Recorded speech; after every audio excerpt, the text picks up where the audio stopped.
water and fuel supplies have been cut off in Gaza as civilians pay the price for the Israeli military retaliation to the Hamas attack. The death toll continues to rise, both on the Israeli and Palestinian sides, to over 2,000. South Korea faces an enemy with a force different from that of Hamas. That's according to the chairman of South Korea's Joint Chiefs of Staff as he addressed Parliament today, noting the military is fully prepared for any North Korean threats, which he expects to be more powerful than those waged on Israel by Hamas. Rural areas turn their attention to their own communities to rev up the local economy by utilizing resources unique to them. We take a closer look at the so-called loconomy in Korea. It's October 12, 2023. This is News Center. Good evening. Thank you for joining us. I'm Yoon Jung-min. As the conflict in the Middle East entered its fifth day, now there's growing humanitarian concerns in Gaza as food, water, electricity, and fuel supplies have been cut off while the wounded are being rushed into hospitals. Palestinians say civilians are the ones paying the price of Israeli retaliation for the Hamas attack. All this amid a possible ground operation in Gaza, should there be a final decision. Pei-Yun-ji starts us off. Just 2 days after Israel ordered a complete blockade of Gaza, closing off access to electricity, food, and water, Gaza has now been left without electricity, as its only power plant has shut down after running out of fuel. The head of the Gaza Power Authority says that people are using generators for electricity, but even the fuel needed for them is running out. Hospitals have also been affected, with a large number of patients currently relying on electricity-powered oxygen generators to breathe. With thousands of Palestinians displaced and in need of medical care in the area, hospitals are flooded with the wounded, many of them children. A plastic and reconstructive surgeon based in Gaza said on Wednesday local time that the hospital is already beyond capacity, but said he will stay in the region as long as it takes. Speaking via video call as explosions rang out in the background, he said hospital supplies are low and electricity is running out. My feeling is that the Palestinian health system has the rest of the week before it collapses, not just because of the diesel. All supplies are running short. Meanwhile, the Israeli military says it's preparing for a ground operation in Gaza, but added that the political leadership has not yet decided on one. This comes as the country has called up some 360,000 army reservists and has threatened to destroy Hamas with all power, following the militant group's deadly attack over the weekend. While pledging to give more military assistance to Israel, U.S. President Joe Biden warned the nation to follow the rules of war. And there are rules of war. And I believe Israel is doing everything in its power to pull the country together, stay on the same page, and we're going to do everything in our power to make sure Israel succeed. As Israel's ground operation appears to be imminent, there are growing fears that this could risk the lives of more civilians. Pei-Yun-ji, Arirang News. Amid growing humanitarian crisis in the Gaza Strip, the U.S. is looking to set up a safe corridor with other countries for ordinary Palestinians caught in the conflict. Lee Si-hu tells us more. The White House is having active discussions with Israel and Egypt to find a way for some civilians to leave Gaza through a potential corridor. Now, I know many of you have been asking about or expressing some interest in the idea of safe passage in Gaza for civilians. Let me just say right up front, we're actively discussing this with our Israeli and our Egyptian counterparts. The U.S. continues to support safe passage, Kirby highlighted during the White House briefing. We support safe passage for civilians. The civilians are not to blame for what Hamas has done. They didn't do anything wrong. I don't have an announcement to make today. I can't tell you a specific route or a corridor. I just want to make it clear that we are actively working on this with our Egyptian and our Israeli counterparts. The White House is also pushing for additional funding for Israel along with Ukraine and has been speaking with members of Congress. And it's critical, again, that we believe Congress sends a clear message to Putin, sends a clear message to the Israeli people that the United States continues to have their back. Kirby said the U.S. can support both countries for now in the immediate term with existing authorities and appropriations. Meanwhile, NBC reported on Wednesday that the Biden administration is preparing a supplemental funding request to submit to Congress that combines money for Israel, Ukraine, Taiwan, and U.S. border security. 이시후, Arirang News.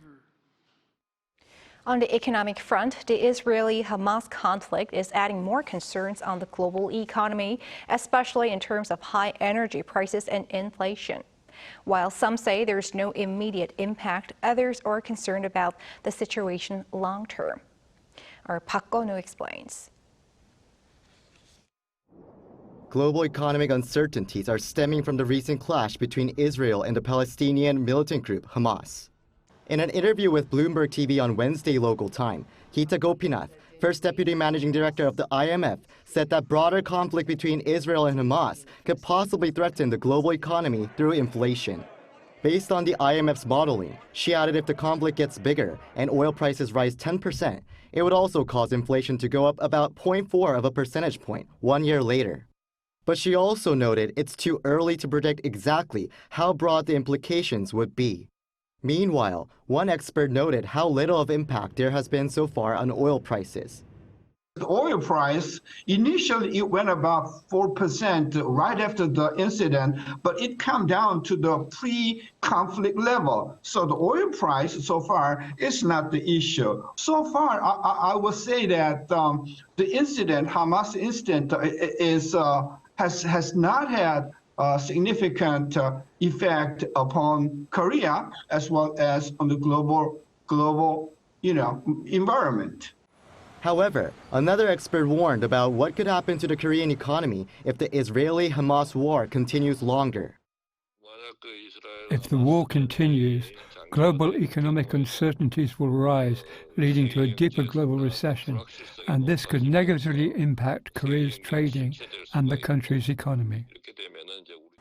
The Bank of Korea recently announced that exports are projected to improve in the fourth quarter, but the Israeli-Hamas conflict could now hinder things in that regard. Also, following concerns about energy supply during winter, South Korea's second vice industry minister Kang Kyun-sung on Thursday met with gas company executives to discuss the issue. He told them that the government will cooperate with the gas industry to balance the supply and demand of gas, especially during winter. Park Go-nu, Arirang News.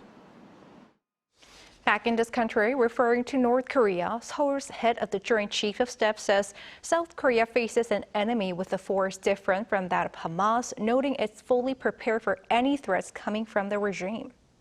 Our defense correspondent, Choi Min-jung, reports. South Korea's military says that it is prepared to respond to North Korean threats, implying that they could be more powerful than those posed to Israel by the Palestinian militant group Hamas. Speaking at a parliamentary audit on Thursday, Joint Chiefs of Staff Chairman Kim Seung-gyum spoke about the war between Israel and Palestine. Our military confronts an enemy with a force different from that of Hamas. We are maintaining firm warfare capabilities that can immediately and strongly retaliate any provocation or invasion by the enemy until the end. The chief evaluated that the invasion by Hamas also implies that if North Korea starts a war in the future, it will do something similar to Hamas. The JCS explained that it would strengthen South Korea's three-axis defense system designed to track, detect, and eliminate an enemy's ballistic missiles and weapons of mass destruction. It also vowed to increase the extended deterrence capabilities of the Seoul-Washington alliance. South Korea is also looking into suspending the September 19th Inter-Korean military agreement as it aims to boost reconnaissance and surveillance assets amid escalating threats from North Korea. We're put in a situation in which our surveillance range is limited due to the no-fly zone established near the DMZ under the military agreement. Due to such limitations, South Korea's Defense Minister Shin Won-sik earlier in the week said he would push for the suspension of the pact as quickly as possible. The pact signed by South and North Korea in 2018 calls for halting all hostile acts to reduce tensions. Choi Min-jung, Arirang News. North Korea's Kim Jong-un has reportedly exchanged congratulatory messages with Russian President Vladimir Putin to commemorate the 75th anniversary of the establishment of diplomatic relations between Pyongyang and Moscow. According to the regime's state-run Korean Central News Agency on Thursday, Kim emphasized that he was, quote, very satisfied with the fact that he recently visited Russia for what he called an open and comprehensive exchange of opinions with Putin. It added that Putin also acknowledged that recent summit in his message to Kim, saying that it confirmed their friendship and cooperation. Also on the occasion of the anniversary, North Korea's Vice Foreign Minister reaffirmed the regime's support for Russia's invasion of Ukraine.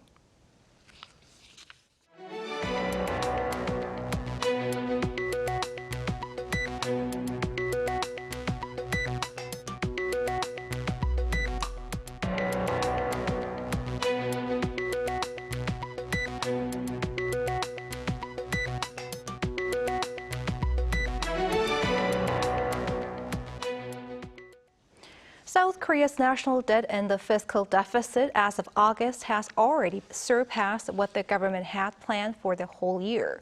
The finance ministry says the so-called managed fiscal balance, which excludes the social security funds like the national pension, stood at about $49 billion into the red as of August this year.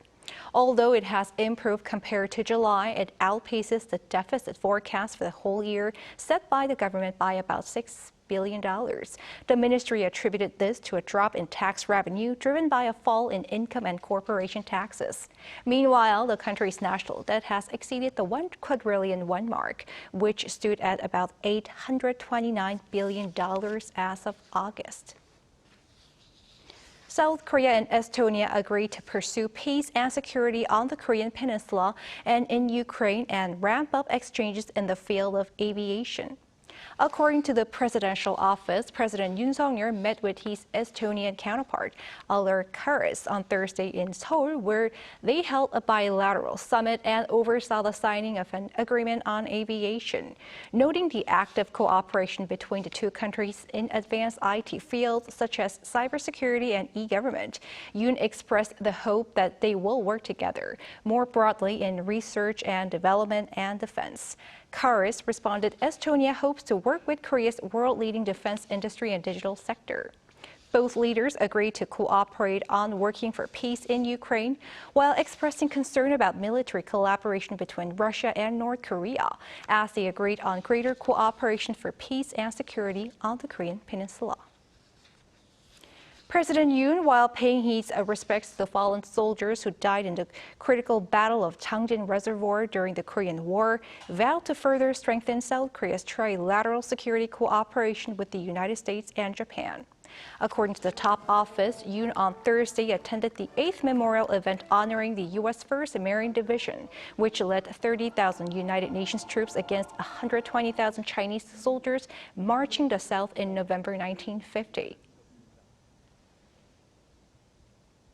유엔군 약 17,000여 명, 중공군 약 48,000여 명의 사상자를 낸 것만 보아도 그 전투의 치열함을 잘 알 수 있습니다.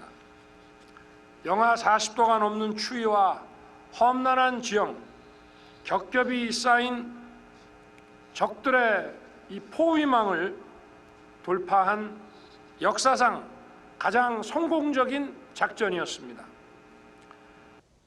The president noted that suppressing the Chinese Army's large-scale offensive enabled the so-called Hungnam evacuation, freeing some 100,000 civilians in the region. Yoon added that the alliance between Seoul and Washington is now stronger than ever, and that Seoul will respond even more resolutely to North Korea's provocations and nuclear missile threats. While strengthening trilateral security cooperation with Tokyo, Yoon said the South will contribute to freedom, peace, and prosperity around the world. The twin baby pandas that were born this July in South Korea finally got their names today after a public contest. Our Yoon Hee introduces Ruibao and Huibao. Everland, the country's largest theme park, has decided to name its twin baby pandas Ruibao, meaning wise treasure, and Huibao, meaning shining treasure. Announced on Thursday, the names were chosen following a public contest, which took place from August 24th to October 6th. A brief media day event was held the same day, where Everland zookeepers introduced the twins in front of the cameras and some invited guests, capturing hearts as they made their entrance. The firstborn, Ruibao, weighed 180 grams at birth, while the younger, Huibao, was just 140 grams. The twins now weigh over 5 kilograms, with the weight being put on in only 100 days. We had never raised twins before, so we were quite nervous. However, watching them grow has made me happy, and it seems that many people following us on social media have also been very happy. The twins' parents are Aibao and Robao, and the twins have an elder sister, Fubao, the first giant panda bred naturally in Korea. After the sensational birth of the twins, Everland ran the naming contest in which approximately 20,000 people participated, submitting more than 40,000 names. Out of the 10 finalists, 700,000 participants' votes finalized the 2 names, reflecting the popularity of the panda family. Considering that it is challenging for the mother Aibao to take care of both babies at the same time, the twins had to take turns being fed by Aibao and also being given formula milk. This is currently on a 10-day rotation. However, starting from around 4 months old, when they start walking steadily, they will both be cared for by their mother. They have now opened their eyes and are starting to grow their teeth. Once they start walking well, which is expected at around 4 months, they will return to their mother. And if they follow her well enough, they can be introduced to the public. Coming together on such a meaningful day, my children were very excited, and I also felt very happy today. Hopefully, the twins will have grown healthy enough to adapt to the external environment and be ready to meet the public next year. 이은희, Arirang News.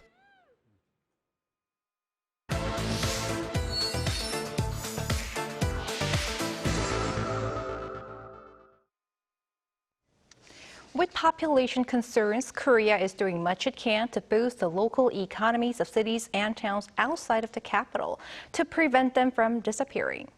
As our economics correspondent Lee Soo-jin reports, one way to do that is through something called loconomy.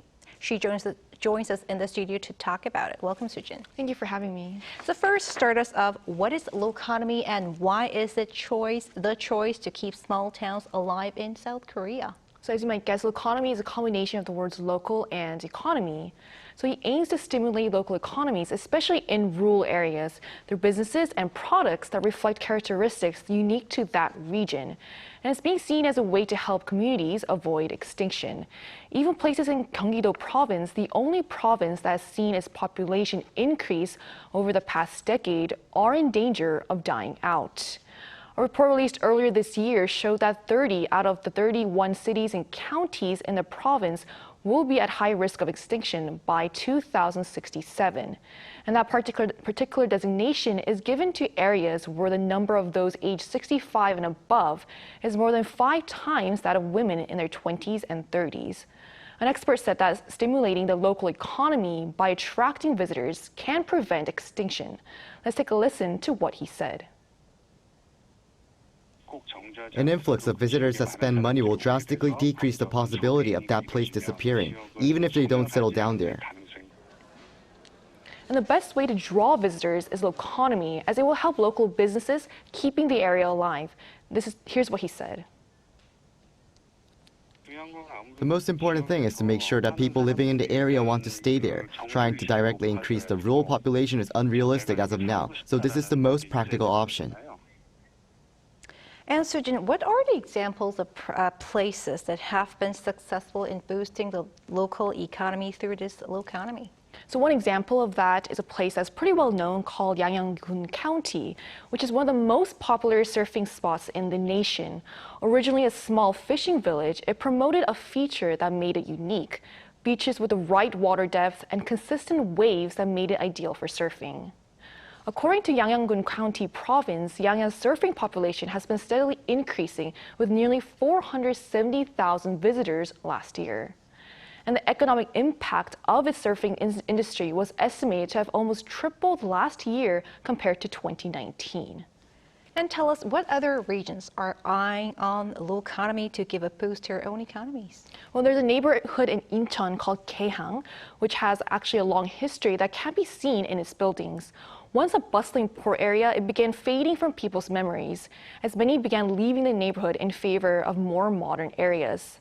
So a local group decided to apply loconomy to revitalize the village's economy and save it from dying out, by emphasizing the very characteristic that many saw as the root of the problem, its old-fashionedness. The head of the local group says that he believes that it's the area's old-fashionedness also reflected in the old corner shops scattered across the village that holds the key to the town's longevity. Let's take a listen to what he said.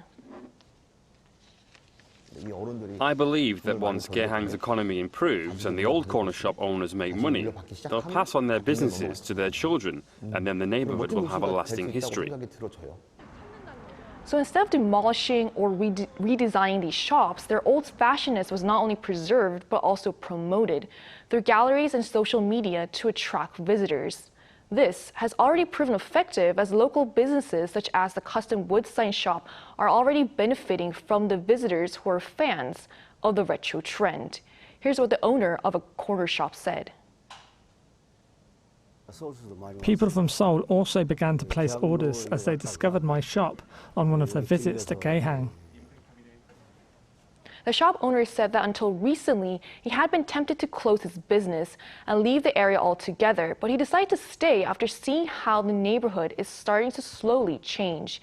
Keeping with the retro trend of the area, he also designed the vintage logo of the local beer. Gaehang beer is also brewed to contain a higher percentage of malt, giving it a taste reminiscent of beer from the 60s and 70s. In response to the rise in visitors who come just to drink this beer as it's sold only in Incheon, the local brewery has also started selling its own merchandise. So while the locals are well aware that there is still much work to be done before Gaehang's economy reaches the level of places like Yangyang, both are a testament to show how low economy is creating real economic value. All right, thank you for the report, Sujin. Thank you for having me.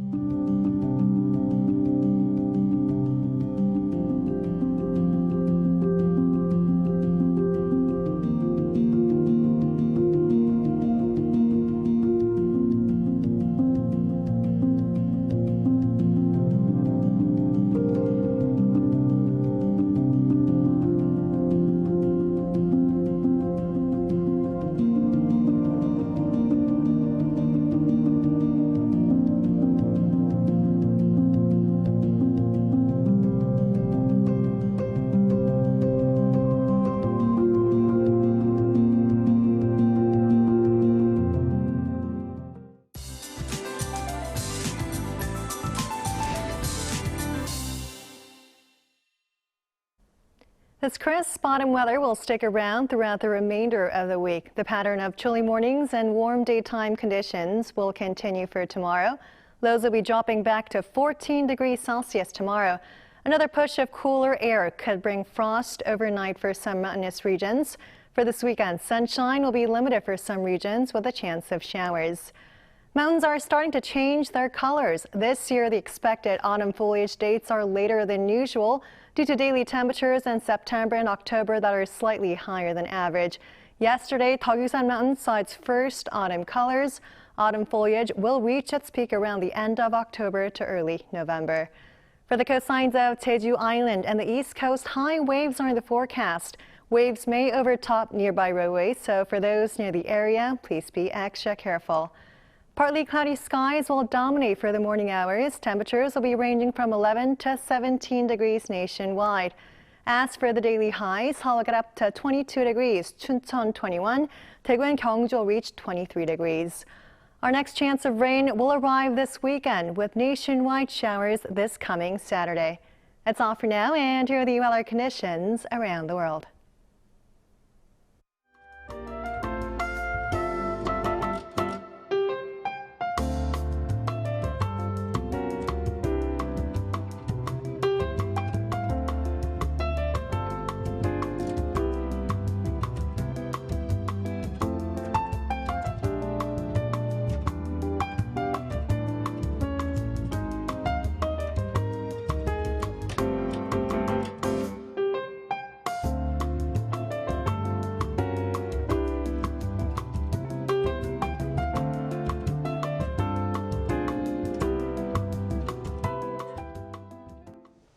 That is News Center for tonight. Thank you for watching. A panel session coming up.